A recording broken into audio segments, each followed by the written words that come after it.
शेतकरी मित्रांनो नमस्कार. तुम्ही पाहताय ग्रेट महाराष्ट्र चॅनल. तर मंडळी, मी दूध उत्पादक शेतकरी असाल तर तुमच्यासाठी मी नेहमी व्हिडिओ घेऊन येत असतो, ज्यामध्ये म्हैस पालन कसं करावं, म्हशीचा व्यवसाय कसा करावा, दुधामध्ये सगळ्या याच्याप असतील, मुरा म्हैस असतील, तर बऱ्याच जे जनावर आहेत पाळतात लोक त्यांचे व्हिडिओ घेऊन येत असतो. तर आता असा व्हिडिओ घेऊन आलो. तर तो व्हिडिओ आहे की महावीर यांच्या डेअरी फार्मवर म्हशी आहेत, त्याच्या किमती काय आहेत त्या बघूया. तर आता तुम्ही बघू शकता इकडं अनेक दोस्त ये बेच रहे सर 1,04,000 की सेकंड टाइम रे. महावीर यांच्या डेअरी फार्मवरनं 1,04,000 रुपयाला घेतले. सेकंड टाइमर 1,04,000 घेतलेली आहे. दुसऱ्या वेचायची आहे. तिला दूध आता 12 लिटर दूध तयार आहे. आता 12 लिटर दूध तयार आहे. आता तुमचं म्हणणं आहे 1 लाख कितीला घेतली? 1,04,000 घेतली. बरोबर आहे. बरोबर आहे. बरोबर आहे. वाढवून सांगताय? नाही वाढवून नाही. 1,04,000 रुपयाला घेतलेली म्हैस तुम्ही बघू शकता. ती 12 लिटर दूध दिला असं सांगितलं. हो 12 लिटर दूध आता तिचं आम्ही पिळून घेतलेलं आहे इथं. तर इथं महावीरांकडे चांगल्या म्हणजे त्या म्हशी. हां महावीर माझी जे नवीन शेतकरी कोण येणार असतील हरियाणाला तर त्यांना एकच सांगणं आहे, तुम्ही दुसऱ्यांच्या नादाला लागून फसू नका. माणूस चांगला आहे, मला अनुभव आलाय, माझ्या मित्राला अनुभव आलाय, त्यानं मला सांगितलं म्हणून तुम्ही इथं आलो. तर मी माझं पण म्हणणं आहे की तुम्ही पण महावीर नयनला येऊन तुम्ही हे करा, म्हशी घ्या यांच्याकडे. ही म्हैस मी 1,27,000 घेतली. ओके. तिला आता 16 लिटर दूध तयार आहे. 1,27,000 रुपयाला 16 लिटर 16 लिटर दूध तयार आहे. खाली काय झाले रेडी आहे खाली. ही दुसऱ्या व्यताची आहे. हाँ ही दुसऱ्या वेताचीच आहे. बहुत चौड़ी भैंस है, पहलवान जैसी से. शेतकरी मित्रांनो नमस्कार. तुम्ही पाहताय ग्रेट महाराष्ट्र चॅनल. तर मंडळी, मी आता जे आहे जिंद हरियाणा महावीर यांच्या डेअरी फार्मवर आहे. तर आपण आता सप्टेंबर चालू होतोय, तर खूप पाऊस पण पडतोय. तर आपण यांच्याकडे जे शेतकरी आले ते कोल्हापूरवरून आले, त्यांनी किती म्हशी खरेदी केल्या, म्हैस पालनामध्ये जे म्हशी खरेदी आहे त्याच्याविषयी आपण हा माहितीचा व्हिडिओ घेऊन आलोय. तर तुम्ही आता सध्याच्या किती किमतीने घेतल्या, त्यांना कसा आला अनुभव, तर आपण या व्हिडिओच्या माध्यमातून बघूया. तर हा व्हिडिओ तुम्ही पूर्णपणे बघा. नमस्कार. नमस्कार. माझं नाव आणि पत्ता सांगा. स्वानंद शरद कुलकर्णी, राहणार कुर्ड, तालुका बुदरगड, जिल्हा कोल्हापूर. कधी आला इथं? आम्ही 25 तारखेला निघालो, 26ला इथं पोहोचलो. महावीर जी, इनका तुम्हारा कैसा कॉन्टैक्ट हुआ? नमस्कार सर जी, सभी से प्रिय बंधु नमस्कार. सर जी इनको मेरे पास कॉल आया सर जी बड़े भाई का, और उसने पूछा कि कोल्हापुर पे कोई माल दिया, तो मैंने 1-2 एड्रेस दिया, उधर से कंफर्म किया. फिर इनके गांव के पास ही मेरा गाड़ी गया था अभी 10-15 दिन पहले. फिर मैंने उसका नाम लिया, फिर वो उधर भैंस देख के आए. और बाकी और भी बहुत माल गया हरियाणा का है उधर आसपास में. उधर से फिर दोबारा फोन आया सरकार. मतलब आपके जो उधर के संपर्क जो मेरे पास से भैंस गया था मैंने उनका संपर्क दिया इनको. उधर भैंस देख के आए, बातचीत करके आए, आपस में फिर बातचीत हुई है इनकी. फिर ये कधी इथं आल्यानंतर कसं वाटलं तुम्हाला? आता सध्या कसं आहे? आम्हाला अनुभव चांगला आला. दरामध्ये वगैरे व्यवस्थित महावीरजींनी पटवून दिलं. व्यवस्थित बार्गेनिंग करून आम्हाला जे दर होता त्या दरामध्ये व्यवस्थित बसून दिला. आमचा अपेक्षेप्रमाणे दर मिळालेला आहे आम्हाला. आता तुमची किती दिवसात किती मशीनची खरेदी झाली? आमची 3 दिवसात 10 मशीनची खरेदी झालेली आहे. झाली पूर्ण झाली. आता तुम्ही कशा खरेदी केल्या, त्याचा प्रवासाविषयी थोडी माहिती सांगा. आम्ही सुरुवातीला 1,04,000 पासून पण घेतलेले आहे, आणि ब्रीडिंगसाठी म्हणून आम्ही 1,61,000 पर्यंत पण घेतलेले आहेत म्हशी.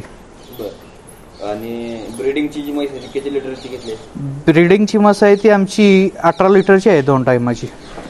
ते दूध इथे पिळून बघितले का? हां, चिकावर होती, पिळून बघितलं. 18 लिटर तेवढं दिलं का? दूध दिलं तेवढं. दोन्ही टायमिंग? 2 टायमिंगला दिले. म्हणजे एका टायमिंगला किती दिलं? 9 लिटर दिलं का? हां दिलं. ते खरेदी तुम्ही शेतकऱ्याकडून केली का कशी कसं? हां, शेतकऱ्याकडून केली. हे तुम्हाला कसं करत होते आल्यानंतर? आल्यावर आम्हाला हे प्रत्येक खेड्यावर घेऊन जायचे गाडीनं. शेतकऱ्याच्या घरी नेऊन आम्हाला म्हशी दाखवत होते. मग आम्हाला म्हस दाखवल्यानंतर आम्ही जर पसंत आहे म्हटलं तरच हे पुढं बोलत होते. त्यानंतर हे दराचं विषयी आमचं व्हायचं की बाबा ही तुम्हाला कितीपर्यंत परवडली विचारले की आम्ही सांगायचो आम्हाला या दरापर्यंत परवडती. त्या दराला हे बार्गेनिंग करून आम्हाला बसवून देत होते. म्हणजे तुम्ही जे रेट सांगाल त्यापेक्षा कमी रेटने तुम्हाला मिळाले? हो, 2-3 हजारनं कमी मिळते. आता एकंदरीत तुम्ही ज्या रेटने इथं म्हशी घेतलेल्या आहेत, तर तुम्ही आधी म्हशी तिथं करताय की पहिल्यांदाच घेतल्या? नाही, आधी आहेत माझ्या घरी म्हशी. मी आता इथं दुसरा लॉटला घ्यायसाठी आलेलो आहे. आधी ज्या म्हशी होत्या घेतल्या होत्या?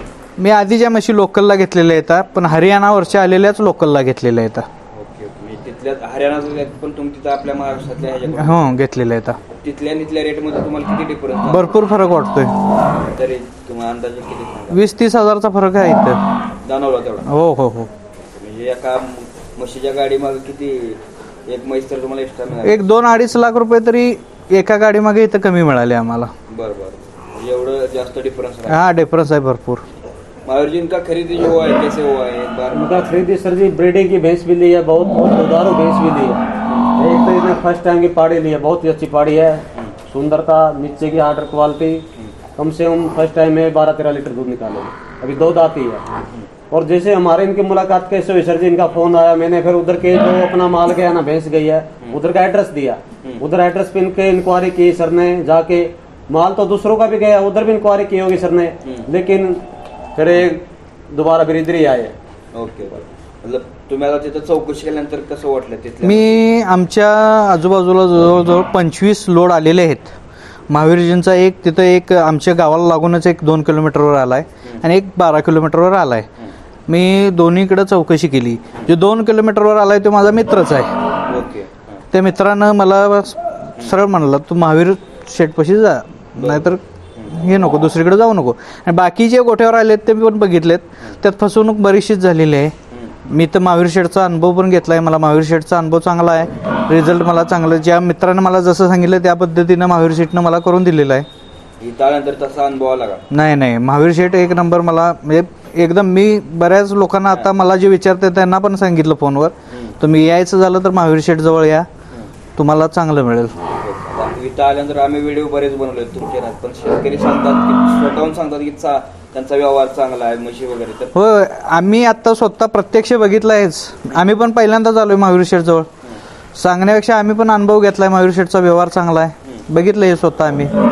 शिक्षण काय झालं तुमचं? माझा डिप्लोमा झालेला आहे. एज्युकेशन असताना पण तुम्ही इकडे? होय होय होय. पहिल्यापास कसं झालंय, पहिल्यापास आमचा वाहन धंदा होता, त्यामुळं आम्ही नोकरीला गेलो नाही. नोकरी मग वाहन धंदा आता परवडेना झालाय, त्यामुळं आम्ही दूध धंद्याकडे वळलोय. ओके. मग आता तुम्ही जे 10 म्हशी करून किती दिवस झालं होतं गावाकडे? गावाकडच्या 10 म्हशी करून मी 1 वर्ष फक्त अनुभव घेतोय. ओके. आणि त्यानंतर मी आता 10 म्हशीचा लॉट घ्यायला आलोय. तुम्ही सुरुवातीला अनुभव घेऊनच मग आता हळूहळू वाढवत? होय, हळूहळू वाढवत चालू. शेड वगैरे बांधले का? शेड वगैरे तयार आहे. 50 जनावरांचं शेड तयार आहे. हा लॉट गेल्यानंतर 1-2-2.5 महिन्यानंतर परत एक मी लॉट नेणार आहे. टोटल आता तुम्ही जी म्हशी 50 लॉटचा शेड बांधले तर त्याला किती खर्च आला अंदाजे? 50च्याला एक मला 12 लाखापर्यंत शेडचा खर्च आलेला आहे. 12 लाख? 12 लाखापर्यंत. आणि आता त्यात टोटल जी जनावर आहेत 50 बसणार आहेत, त्यासाठी जागा किती लागली मग? त्यासाठी बघा 60 बाय 40चा गोठा मी बांधलेला आहे. 2 साईडला जनावर बांधता येतात, ह्या हिशोबानं बांधलाय. आता जनावर तुम्ही 50 कॅपॅसिटी हे करणार, त्यासाठी किती कामगाराची आवश्यकता आहे? मला 3 कामगारांची आवश्यकता आहे, कारण आम्ही स्वतः पण काम करायचं बंद करणार नाही, कारण स्वतः पण काम करणारच आहे. ओके. आता सध्याला किती कामगार आहेत? आता हा एकच आहे माझ्याकडे आणि आम्ही दोघं भाऊ. 10 म्हशीसाठी बघण्यासाठी हा ठेवलेला होता? 10 आत्ता ठेवलाय, ह्या लॉट साठी ठेवलाय. ओके. नवीनच ठेवला? हा नवीनच आहे. आधी तुम्ही स्वतः? होय होय. दुधाच्या विक्रीचं काय केलं नियोजन? आमची दुधाची विक्री, आमच्या इथं डेअरी फार्म आहेत, प्रोसेसिंगवाले आहेत, त्यांना फिक्स रेटमध्ये आमचं दूध जाते. असं दुसऱ्या कुठल्या मध्ये डेअरीला वगैरे? डेअरीला नाही. मग आता तुम्हाला अनुदान वगैरे काय भेटतंय? मी अनुदान भेटते, पण अनुदानचं काही केलेलं नाही. ओके. त्याचं काय कारण? कारण म्हणजे अनुदानचं केलं तर त्या डेअरीला करायला लागणार दूध, त्यासाठी मी त्या डेअरीसाठी नाही केलेलं. तुम्ही डायरेक्ट मार्केटिंग स्वतःच. आता तुम्ही तिथं जी 10 म्हशी त्यातनं किती दूध निघत होतं? 10 म्हशीमध्ये मला 1-2 टायमाचं मिळून 120 लिटर निघायचं. ओके. मग आता जे 10 घेऊन जाणार त्यातनं किती निघाल मग? सरासरी 140 पर्यंत जाईल आता ह्या 10 जनावरांचं. ओके. आता जमीन स्वतःची आहे का कसं? जमीन स्वतःची आहे.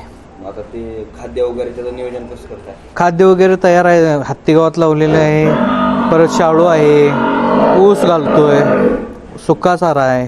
ओके. त्याचं शेड्यूल कसं असतं नेमकं? चारा व्यवस्थापन कसं करतात? चारा व्यवस्थापन म्हणजे एक 50% सुका चारा, 50% ओला चारा, सायलेज बॅग तयार आहेत, ते एक 10-20% पर्यंत घालून असं चालू असतंय. दोन्ही टाइम? दोन्ही टायमाला. आता एक म्हैस त्यावेळेस तुम्ही वेल्यानंतर कंटिन्यू दूध किती दिले? एक म्हैस आता सरासरी माझ्याकडे एक म्हैस व्याल्यानंतर 5 महिन्यापर्यंत कंटिन्यू 8-8.5 लिटरनं दूध मारलं, म्हणजे 2 टायमाचं 17 लिटर. 5 महिन्यापर्यंत? हां, 5 महिन्यापर्यंत मारलं. तिथनं परत किती कमी येते मग? 1-1 लिटरनं 1-1 महिना होईल तसे कमी कमी 1-1.5 लिटरनं कमी येत गेली.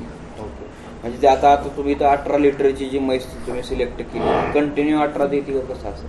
कंटिन्यू 18 ती देणार. गाब जर लगेच गेली तर एक 4 महिन्यानंतर थोडं 4-5 महिन्यानंतर थोडं कमी यायला चालू होते.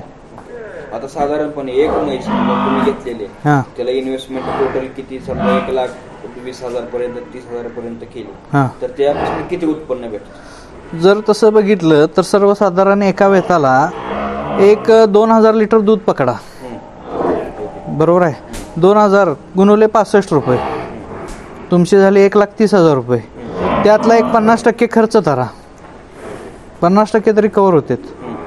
50% प्रॉफिट देत. हां, 50% 70,000 रुपये अंदाजे देते. त्यांचा खर्च सगळा काढून ती 60-70,000 रुपये देते. प्लस तुम्हाला ती जी रेडी किंवा रेडा जर तयार झाला तर तुमचा ते प्लस पॉईंट आहे, बोनस आहे तो.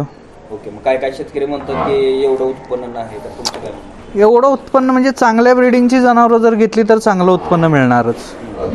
त्या म्हशी आजारी वगैरे पडतात का? आजारी असं नाही, घेतानाच आपण बघून त्या पद्धतीनं जनावरं फर्स्ट अँड सेकंड लॅक्टेशनचे तेवढ्यासाठीच घेतलेले आहेत. आता तुम्ही म्हशी सिलेक्ट करताना तुम्ही काय काय बघितलं? म्हशी सिलेक्ट करताना आम्ही तिच्या थनातलं अंतर, परत तिची थानाची साईज, थानाची लांबी, दुधाची पुढं येणारी दुधाला जी शीर आहे ती पाहिली, थानातनं चीळ व्यवस्थित येते काय ते पाहिलं, कासाची ठेवण कशी आहे, म्हशीची ठेवण कशी आहे, असं बघून आम्ही व्यवस्थित सिलेक्शन केलं. आता तुम्ही ज्या म्हशी पहिल्यांदा सिलेक्ट केल्या होत्या का आधी, म्हणजे तुम्हाला आहे त्याची पाळत? मी पहिल्यांदा ज्या माझ्या पहिल्या 10 म्हशी आहेत त्या पण मी हुडकूनच गावोगावी जाऊन घेतलेले आहेत, त्यामुळे मला अनुभव आहे त्याचा. तुम्हाला अनुभव असल्यामुळे इथून पार करायला अडचण काय आली नाही. आणि मी येताना माझे मित्र हे डॉक्टर आहेत त्यांना पण घेऊन आलो, वेटरनरी डॉक्टर संदीप पाटील म्हणून आहेत, त्यांना पण. तर तुम्ही आता इथे आल्यानंतर कसं वाटतं म्हशी आपल्याकडल्या लोकल आणि लोकलमध्ये आणि आपल्यामध्ये लय फरक आहे. यामध्ये आपल्या इथे व्यवस्थापन जे आहे ते व्यवस्थापन जर विचारलं आपल्या इथे म्हशी चालते. व्यवस्थापन जर कुणाचं नसेल तर इथल्या म्हशी चालणार नाही. ओके. ज्याचं व्यवस्थापन चांगलं आहे त्यांनी ज्या दूध धंद्यात पडतात. व्यवस्थापन म्हणजे नेमकं कसं म्हणतात? सर्वप्रथम गोठ्याची ठेवण. गोठा हा कायम कोरडा राहिला पाहिजे, स्वच्छ राहिला पाहिजे. परत म्हशी वेण्याचा काळ असेल, दुधाचा काळ असेल, त्या धुणे स्वच्छ पाहिजे, त्यांचं धुणं चांगलं पाहिजे, रोज स्वच्छता पाहिजे. रोज स्वच्छता पाहिजे. त्यांची वैरण सुकी आणि वली ह्या दोन्हीमध्ये कॉम्बिनेशन व्यवस्थित पाहिजे. ओके. सर्वप्रथम.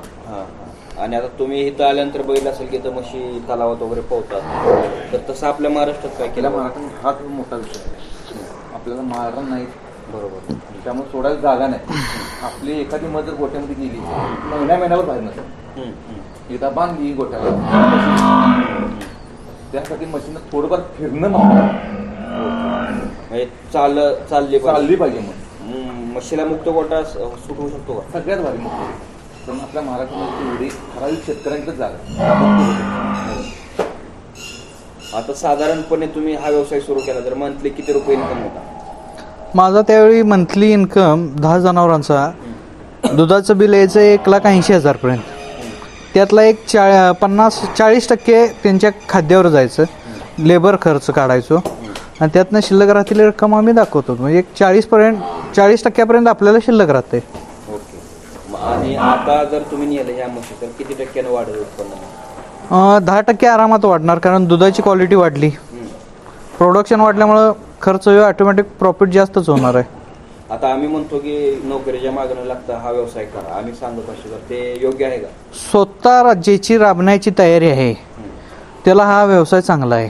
ओके. आता इथं तुम्ही महावीर नाईन आता आला, तुम्ही काय लोक येणार त्यांना काय सल्ला द्या? बिनधास्त महावीर नाईन यांच्याबरोबर तुम्ही व्यवहार करा. मला अनुभव चांगला आहे, तुम्ही बघा प्रत्यक्ष येऊन, तुम्हाला पण अनुभव चांगलाच येईल. काळजी काय घेतली पाहिजे? काळजी काय घेतली पाहिजे? व्यवस्थित तुम्ही पाहणी करताना, जनावरं सिलेक्शन करताना व्यवस्थित सिलेक्शन करा, कारण तुम्ही सिलेक्शन करणार तेच म्हैस महावीर शेठ तुम्हाला घेऊन देणार. सिलेक्शन तुमचं आहे, शेट व्यवहार तुम्हाला करून देणार. पण एखादी मग जर महावीर शेटला पसंत नसेल तर महावीर शेट तिथं थांबत नाही, घेऊ नका डायरेक्ट बाहेर येतात. आम्हाला पण असं झालं, आम्हाला पण 1-2 बघितले आम्ही, त्यात महावीर शेटला फरक वाटला, महावीर शेट थांबले नाहीत, चला म्हणाले इथं थांबायचं नाही. जी महावीर शेटना पण मस एखादी खटकती तिथं महावीर शेट मस घेत नाही. महावीर शेट स्वतः सिलेक्शन स्वतः बसतेत, स्वतः धार काढून बघतेत, शिळा बघतेत, थाना बघतेत. त्यांचं पण निरीक्षण म्हणजे त्यांना जी गोष्ट पटली तरच ते व्यवहारला पुढे होते, नाही पटले तर बाहेर येतात. महावीर शेट क्या बताएंगे लास्ट? नो सर जी मैं ये बताता हूँ, कहीं भी किसी के पास भी भेज लो, कोई दिक्कत नहीं, लेकिन पहले उसका इंक्वायरी करके आओ. उसके आसपास माल गया है, उससे इंक्वायरी करो कैसा माल दिया उसने, कैसा क्वालिटी दिया है, उसके साथ कुछ धोखाधड़ी तो नहीं हुआ. पहले उसके बारे में इंक्वायरी करके तभी उसके पास किसी के पास भी आओ. और सबसे बड़ा काम होता है सिलेक्शन का. अगर सिलेक्शन अच्छा रहेगा तो भैंस दूध देगी, गोटा सक्सेस रहेगा. अगर सिलेक्शन में गड़बड़ हो गई तो कामयाबी नहीं मिलेगी. सिलेक्शन पे बहुत बड़ा खेल होता है सर. अच्छी भैंस का सिलेक्शन करके लेके जाओगे तो अच्छा दूध निकालेगी, अच्छा ब्रीड तैयार होगा. डॉक्टर साहेब तुम्ही काय सांगाल सल्ला? मी तुमच्या हरियाणामध्ये जर आला जिंदमध्ये तर शक्यतो महावीर शेट यांच्याशी संपर्क साधा.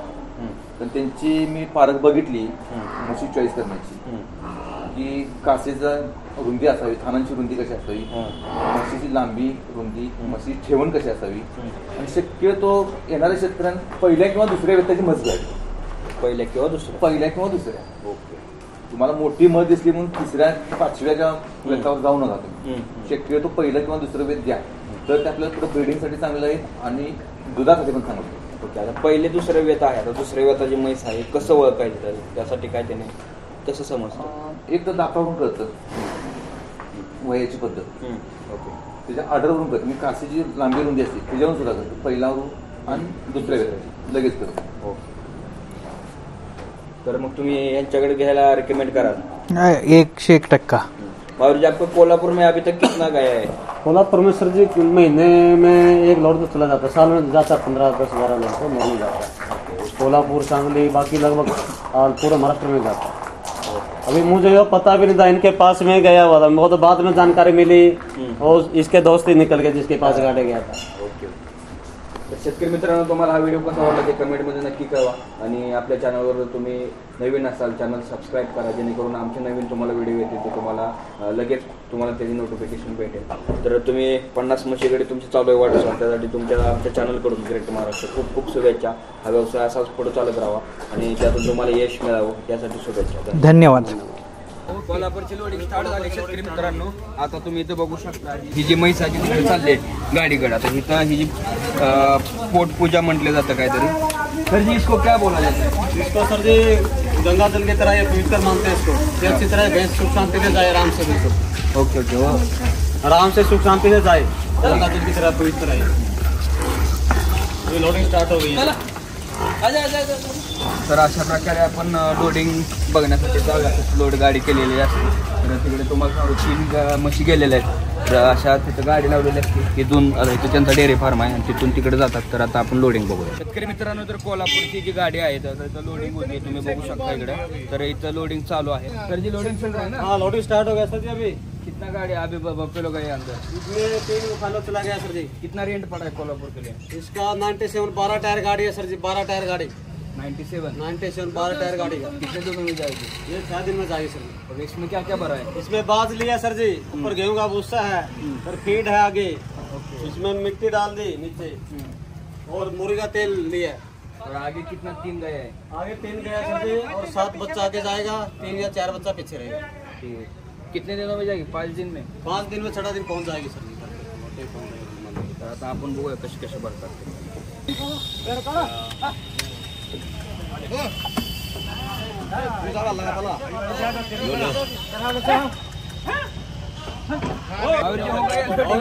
लोडिंग हो गया.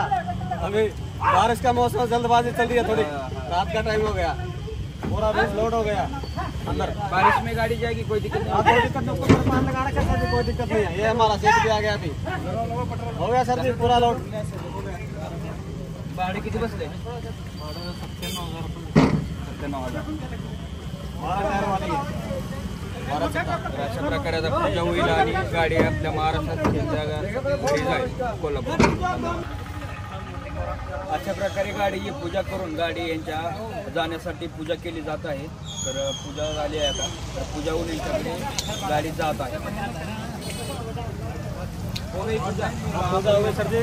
भगवान की पूजा करिए कि सुख शांति से आराम से गाड़ी जाए, बिल्कुल भैंस और बच्चे आराम से ठीक ठाक पहुँचे गेट के पास.